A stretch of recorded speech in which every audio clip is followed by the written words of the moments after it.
की आजादी की यात्रा। डेमोक्रेटिक पार्टी के शासनकाल में आध्यात्मिक आजादी के बावजूद मास्टर बदियुज्जमान सईद नूरसी को अभी भी एक निर्वासन से दूसरे निर्वासन, एक अदालत से दूसरी अदालत तक घसीटा गया। वह 21 जनवरी 1952 को इस्तांबुल आया। इस्तांबुल उच्च आपराधिक न्यायालय में दायर मुकदमे में प्रतिवादी के रूप में गवाही देने।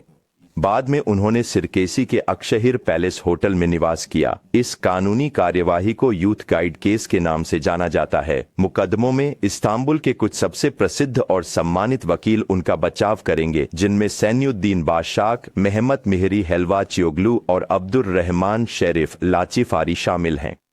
कार्यवाही 5 मार्च 1952 को तीसरी और अंतिम सुनवाई में निर्दोष करार दिए जाने पर समाप्त हुई।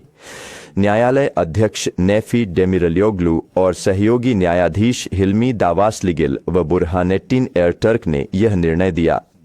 बरी होने के 8 साल बाद 27 मई के क्रांतिकारियों ने मुख्य न्यायाधीश नेफी डेमिरलियोग्लू से पूछा कि उन्होंने बेदियुज्जमान को बरी क्यों किया था।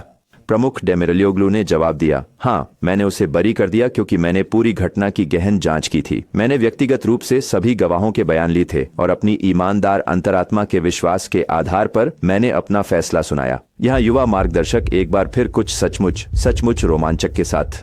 मैं दूसरे सत्र में भी व्यक्तिगत रूप से उपस्थित था और फिर उसके बाद सिरकेसी में ग्रैंड पोस्ट ऑफिस के ठीक सामने की वो सारी सड़कें, वो सारे इलाके लोगों से पूरी तरह खचाखच भरे हुए थे। हम बड़ी मुश्किल से धक्के खाने से बच पाए। मतलब जो वहाँ एक सचमुच खूबसूरत नज़ारा सामने आया था। समय उसने हमसे पूछा, तुम कहाँ स्कूल जाते हो? हमने फिर उसे सही जगह दिखाई। आप इस्तांबुल लॉ फैकल्टी जानते हैं। बेयाजिद स्क्वायर में घुसते ही हमने इशारा कर कहा, हम यहीं पढ़ते हैं।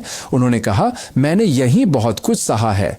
31 मार्च की घटना के दौरान उन्हें उसी इमारत में मुकदमा चलाया गया था, तो वह उसी खास घटना का जिक्र कर रहे होंगे। उन्होंने कहा, मैं अभी फातिहा में हूँ। स्टार्टन, आइए मिलते हैं। उस वक्त उस्ताद हजरत लेरी इस्तांबुल में युवा गाइड ट्रायल के लिए ही आए थे। वे फातिमा के ठीक बगल में खड़े थे।